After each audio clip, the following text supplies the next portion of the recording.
Today, we're going to talk about how to verify whether the website you are visiting is safe or not. In this context, have you ever wondered if a page is really secure before entering your password, your personal information, or your credit card number? And how can you verify it? Well, there are some very clear signs that can help you determine whether a site is trustworthy or, on the contrary, whether you are facing a digital trap. First, the most basic thing. The website should use the HTTPS protocol. I know we have mentioned this several times, but it is extremely important. Check whether the website address starts with HTTPS instead of HTTP. That small s, which stands for secure, indicates that the connection is encrypted. This prevents someone from intercepting the information you send or receive, such as your passwords or banking details. However, it is important to clarify something again. Having HTTPS does not guarantee that the site is legitimate. Nowadays, even many fake or phishing websites use HTTPS to appear trustworthy. So the HTTPS padlock is a good sign, but not an absolute guarantee. That is why, in addition to checking for HTTPS, it is essential to verify the web address and its domain name. Many attackers create websites with domain names that look very similar to the real ones, but with small differences. For example, Amazon.com using a 0 instead of the letter O, or Microsoft-support.net, which looks like a legitimate Microsoft domain. Or, as shown in the figure, an attacker might use a domain name that closely resembles Google's. At first glance, they may look correct, but if you look carefully, you will notice the trap. For this reason, it is important to know the official domain names of the websites you access frequently, such as your bank, your university, or your favorite online store. That way, if you receive an email or message with a suspicious link, you can compare it with the authentic address before clicking. Another warning sign is websites filled with too many ads, pop-up windows, or urgent messages like, "Your computer is infected, click here to clean it."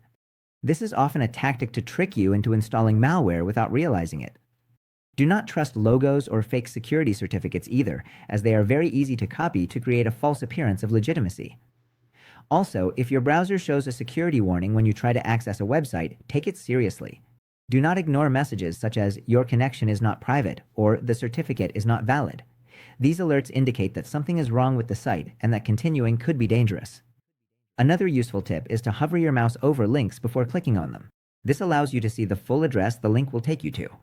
If the destination does not match what you expected or looks suspicious, it is better not to open it. It is also recommended to use trusted search engines, such as Google or DuckDuckGo, to find official websites, or to access sites directly from your bookmarks, or by typing the address yourself, instead of following links from emails or social networks. Now, if you notice strange behavior in your browser, it may be a sign that your system has been infected with malware. Some common signs include constant pop-up windows or advertisements. Your browser becomes slow or crashes. The homepage or search engine changes without your permission. New toolbars or extensions are installed that you did not add. You are redirected to unknown websites or see frequent errors. If any of this happens, disconnect from the internet immediately. This helps prevent the malware from continuing to communicate or steal information. Then, run a full scan using a trusted antivirus or security software. Do not use just any program you find online. Some of those cleaners are fake and can make the infection worse. Also, if you suspect that your passwords have been compromised, change them immediately. Enable two-factor authentication if you have not already done so, and consider using a password manager that stores your credentials securely and encrypted. Finally, remember, if you do not feel comfortable dealing with a possible infection, seek professional help. A technician or cybersecurity specialist can ensure that the malware is completely removed and help protect you better in the future. It is also good practice to keep your operating system, browser, and applications always up to date, since updates fix vulnerabilities that attackers could exploit. In addition, make frequent backups of your important files, either on an external drive or in the cloud. That way, if your system is compromised or you need to reinstall everything, you will not lose your data. Protecting yourself on the internet is not just about having antivirus software. It is about maintaining an attentive and critical mindset. Check the address, be suspicious of unusual links, and trust only official sources. A few seconds of attention can save you from many problems. Remember that the internet can be a safe place, as long as you browse carefully.